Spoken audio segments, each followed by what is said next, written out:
അതെല്ലാം ഇപ്പോൾ സെറ്റാക്കി 5th ലെയറും കഴിഞ്ഞിട്ടുണ്ട്. ഇപ്പം ഇതിനകത്തെല്ലാം സെറ്റായിട്ടുണ്ട് കേട്ടോ. ഇത് 2 സ്പൂണോളം ഈസ്റ്റ് ഇടണം. ഈസ്റ്റ് ഇട്ട് നല്ലോണം ഒന്ന് ഇളക്കി കൊടുത്ത് ഇനി തിളപ്പിച്ചരച്ച വെള്ളം ഒഴിക്കട്ടെ. ഇനി നന്നായിട്ട് വെള്ളം ഒഴിച്ചു കൊടുക്കുക. ഇനി നന്നായിട്ട് നമ്മൾ മിക്സ് ആക്കാം.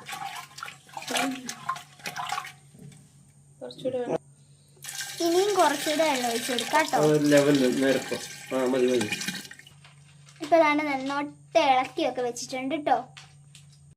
ഒരു 10 ഗ്രാമ്പു ഉണ്ട് നമ്മൾ ഇതിൻ്റെ കൂട്ടത്തിൽ ചേർക്കുകയാണ്. ഇത് നമ്മുടെ കറുവപ്പട്ടയാണ്.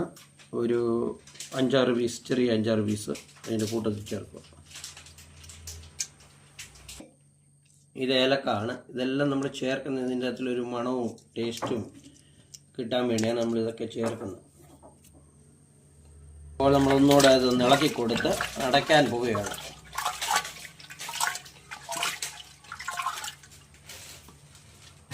നമ്മളൊരു കവറാണ് എടുത്ത് ഇതിങ്ങോട്ട് ഒരു റബ്ബർ ബാൻഡോ വല്ല വെച്ച് നമ്മളൊന്ന് സെറ്റ് ചെയ്യുക.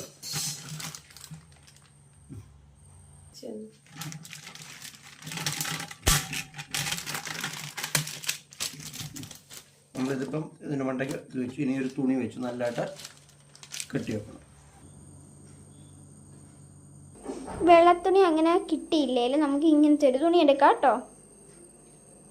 ഇങ്ങനത്തെ ഒരു നല്ലൊരു തുണി എടുത്താൽ മതി. ഇത് നമ്മളൊരു കോട്ടൺ തുണി ഇട്ടിട്ട് നമ്മൾ അത് ഭദ്രമായിട്ട് കെട്ടി ഒരു ഇരുട്ടുള്ള മുറി വെക്കുന്നതാണ് നമുക്ക് നല്ലത്. അല്ലെങ്കിൽ ഏതെങ്കിലും ഒരു സൈഡിൽ വെച്ചാലും കുഴപ്പമില്ല. അപ്പോൾ ഇനി 3 ദിവസം കഴിഞ്ഞ് ഒന്ന് ഇളക്കി കൊടുക്കണം. ഓക്കെ, നിങ്ങളെല്ലാവരും ഇതൊന്ന് ട്രൈ ചെയ്ത് നോക്കണേ കൂട്ടുകാരെ. അപ്പോൾ ഇന്ന് ഇത്രയൊക്കെ ഉള്ളൂ. Love you and by.